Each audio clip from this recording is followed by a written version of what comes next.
Hello, happy February. Welcome back to my channel. Today we will be talking about all the books that I read in January. So just to give you guys some stats, because I love stats. In January I ended up reading 7 books and the number of pages I read was 2,360. My top moods were dark, tense and mysterious, and more medium-paced books than fast-paced. I didn't read any slow books. All of them were fiction books, and top 2 genres were thriller and literary.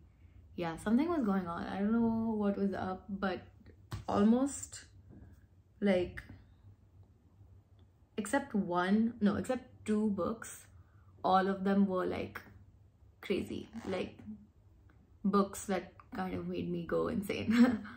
I read 1 ebook and the rest were all physical TBRs, which great. That's kind of the vibe I'm going for this year.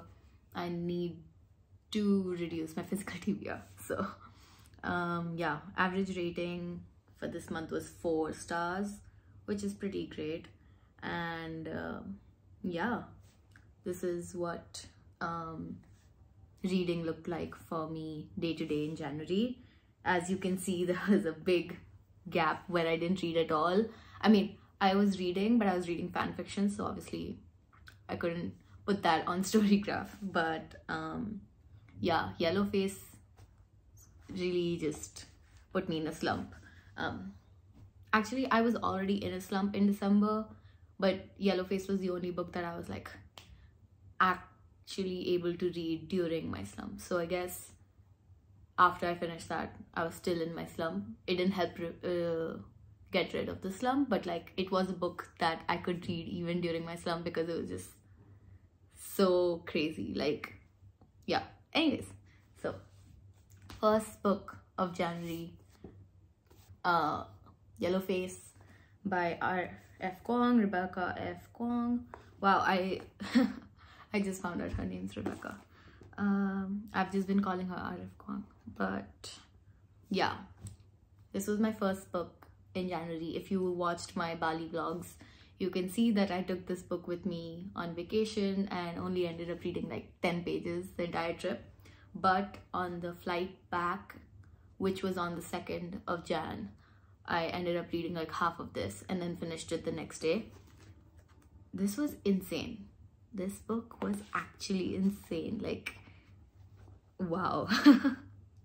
Yeah, the entire time I was just, yeah, it was like, I don't even know, like it was a shit show. Like I was just watching things fall apart and like getting more and more anxious. Somebody, when I posted my annotations of this on Instagram, somebody said that it was like watching a train wreck happen in real life. Like, that's kind of very accurate. Like, it literally felt like a train wreck that I was getting to, like, getting a first class seat to watch. Yeah, this book was absolutely insane. I highly recommend it if you're looking for something, you know. I feel like, yeah, this is the kind of book that anyone would enjoy, in a sense that it's just insane. I don't know. Like, even if you're not a reader, I feel like if you read this, you would enjoy it. Like, does that make sense? I don't know. It was just very interesting, very unique. Something definitely that I would think about a lot. Like, I think about it a lot even now, but it's only been a month since I read it. But yeah, this book was insane. Yeah. Anyways, you should definitely look up what the book is about if you don't know what it's about, and I think that will help convince you to start it. But yeah, book 1 of 2024 January, book 1 of January, Yellowface by Rebecca F. Kuang. Yeah, so good. Yeah. Second book that I read was The Getaway List by Emma Lord. I have read every book by Emma Lord, and this was just as good as all the others.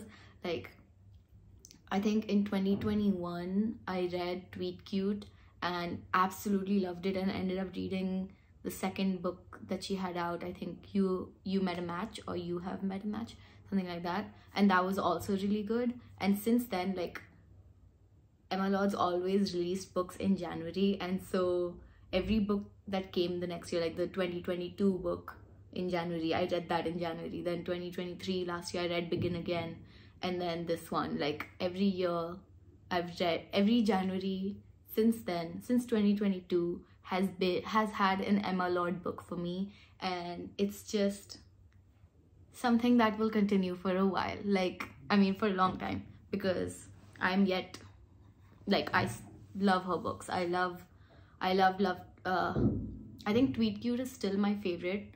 That one just had something in it that was just so good. But anyways, The Getaway List, so good. Again, another love letter to New York. I feel like I have kind of lived in New York now, just because of how much I know about it because of Emma Lord's books, and because of the way she puts her love for the city in her books. And yeah, just so good. And like, the characters were great. I loved, you know, Riley and Tom, and I loved the whole friends to lovers, childhood friends to lovers thing. And yeah, like, even like, I just related so much to it. And like, the whole, I don't even know, just the friend group was so good. And like, even the conflict with Riley and her mom, and Tom and his mom, and like the discussions they had, and like the real, like, the issues and stuff, like, was so realistic and so well done. Like, I really enjoyed that. And yeah, I also really loved seeing Riley and her, like, you know, whole writing thing. Like, that subplot was just so nice to watch and like see, and like, I don't know, just motivated me more to keep going with my writing and like things like that. Just, it was a very good book, and I think it came to me at the perfect time as well. So yeah, really enjoyed it, highly recommend it. It's out now. I read it when it wasn't out yet. I had a NetGalley ebook, so yeah, it's out now. Go check it out. Go check out Emma Lord's books if you haven't. Like, so freaking good. Yeah, highly recommend it. Okay, third book, insane. Anyways, just look at her. Let's just appreciate her for a second. This is literally my favorite thing I own. I'm not even joking. Like, just look at how perfect it is. Like, it's absolutely insane. Like, I can never tire of looking at this cover. Anyways, book 3 of January 2024, Babel by R.F. Kuang. This is gonna be my R.F. Kuang's year. Like, I will hopefully also end up reading the Poppy War series this year, and like, yeah, definitely also the back. Beautiful. Anyways, this was insane. I know I keep using that, but like, literally a lot of the books that I read this year were insane. Also, character cards, look how stunning. I went into this book blind. Like, I had no idea what it, I mean, I knew it was about Babel and like Oxford and stuff, but like, I didn't know what I was getting into. I didn't know. Yeah, I basically went into it blind. I had no idea who the characters were. Like, I had the character cards, but I had no idea about anything. But yeah, this book was insane. So good. So good. Yeah, definitely my favorite book of this month. And like, I don't know, like I just read it so fast. Like obviously the first half, not the first half, like the first 1/3 was just a lot of like building up and everything, so it was a little slow. But like after that, like I flew through it so quick. Like it was just insane. Also, I listened to the audiobook of this while reading it, and it just added so much more to the experience. So I highly recommend checking out the audiobook if you're into that. Yeah, just so good. Like I won't say too much about it because I did record a reading vlog on this, and hopefully that will be up next week. Yeah, so check that out if you want more detailed, but that will also have spoilers because obviously I am gonna be sharing my thoughts while reading and my theories and like what's gonna happen and all of that. So yeah, my favorite book of January, third book of January 2024, Babel by R.F. Kuang. Just, it's so pretty. Look at just like, that's like, yeah, the hassle I had to go through to get this was a lot, and would never do it again, but like kind of worth it. Like it's just too pretty. Like this is the best thing I own. I'm not even joking. Anyways, that was book 3 of 2024. Book 4 was another mystery, The Mystery Guest by Nita Prose. This was the second book in the series. I don't know the name of the series. The first one was called The Maid, and I read that last year or last year, whenever it came out. I think it was last year, but that one was a fun, you know, cozy mystery.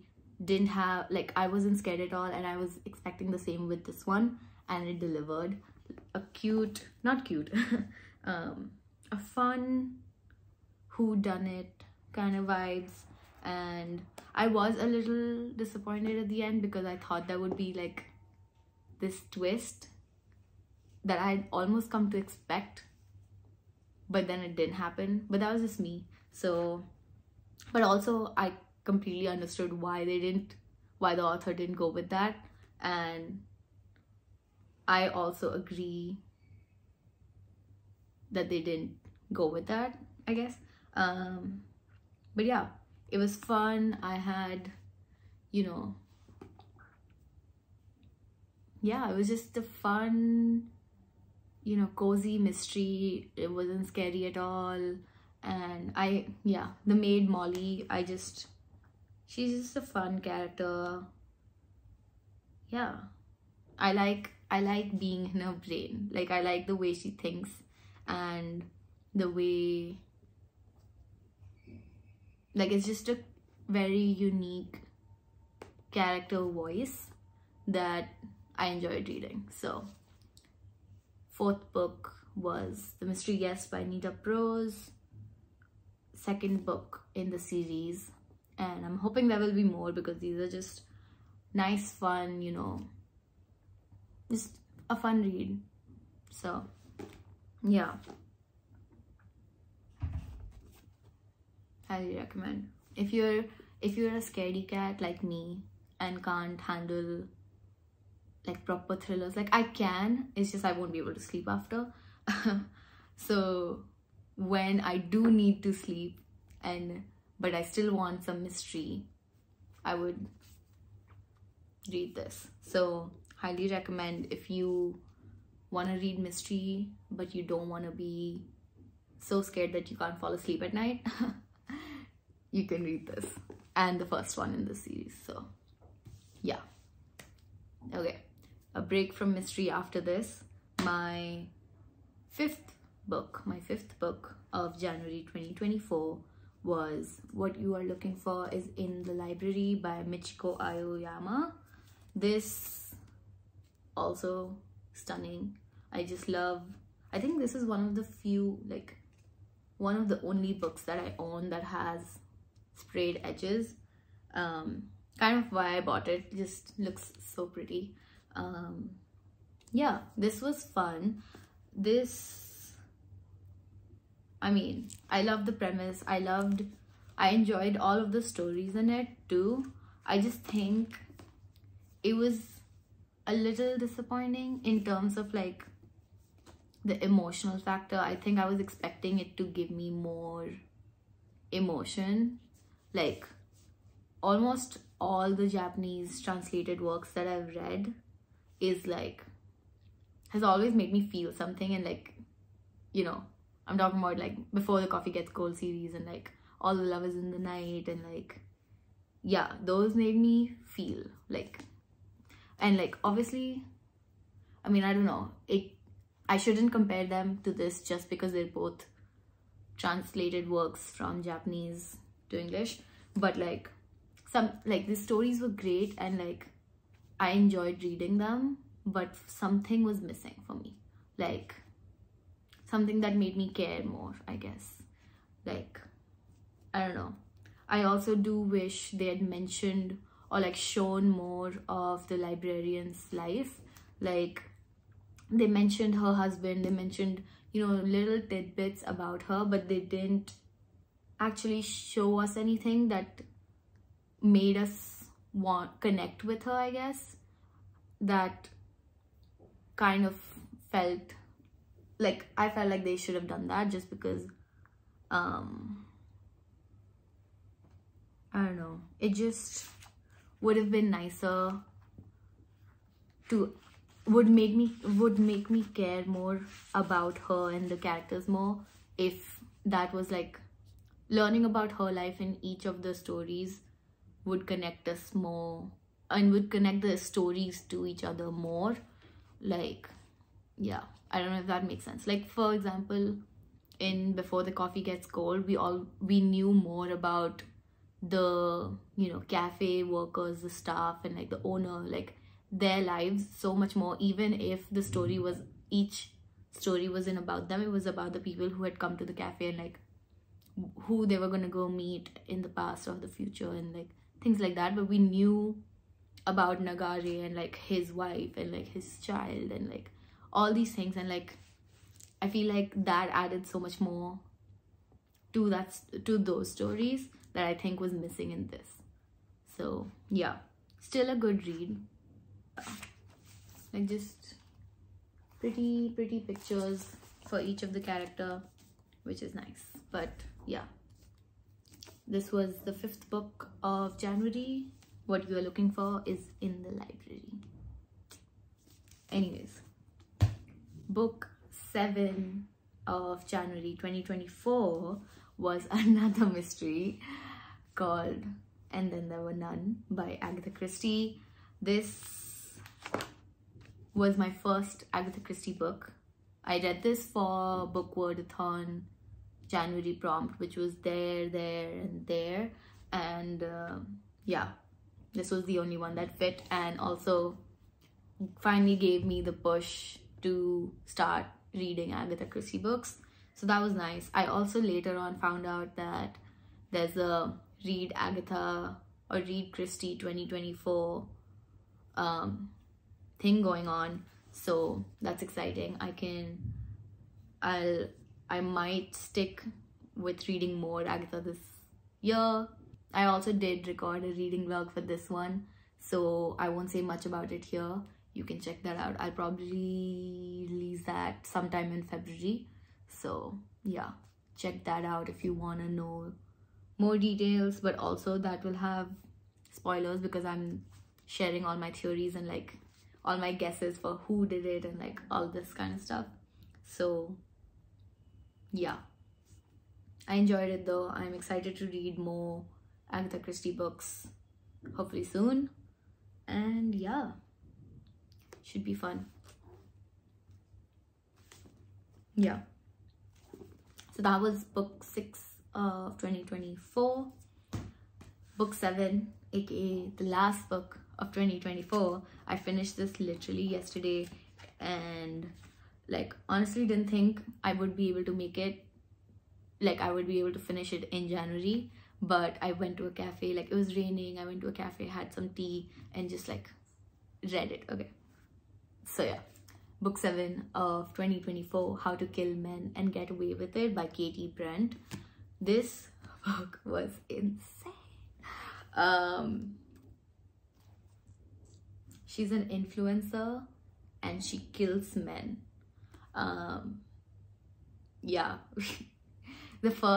It took me a while to get into it, just because the voice of the main character was kind of really annoying. But like the second half was absolutely insane, and like when the reveal happened at the end, I literally was like I probably looked like a fool to all the cafe people who were there. Like, yeah, I literally had like my hand on my mouth and I was like, oh my god. Yeah, so this book was insane. Yeah, check trigger warnings though. Like, there's obviously, so she only kills the men who have done shit, like, or who are bad, basically, like who have done some stuff and like who deserve to die, basically. So yeah, so definitely check trigger warnings, because obviously there is a lot of gore, like in terms of explaining how she kills them and stuff. And also there's a lot, like obviously they mention and show kind of like what the guys do before she decides that she's gonna kill them and stuff. So yeah, check trigger warnings. But yeah, this book was insane. Yeah, the reason, so I've been reading this almost the entire month. I started this right after Yellowface, before I got in my before I went back in my slump. And I think one of the reasons for the slump was also because I could not I started this at home, and then I realized quickly that I could not continue reading this at home, just because I didn't want this energy in my comfort / safe space area. So I could only read this in cafes. And so yeah, whenever I was working in a cafe, like I would read this after. But obviously that's why it took me so long to read. But yeah, yesterday I just like went to a cafe with the sole mindset that I'm just gonna finish this book, and read like 160 pages in one sitting there. And yeah, crazy. Again, all my theories were wrong. Not all my theories, some of my theories, and also the theory about the main stalker, like who it is and stuff. Yeah, and like just the end, the reveal and the twist, so freaking good. Like, yeah, if you're looking for, I don't know, mystery, it has mystery and it has thriller for sure.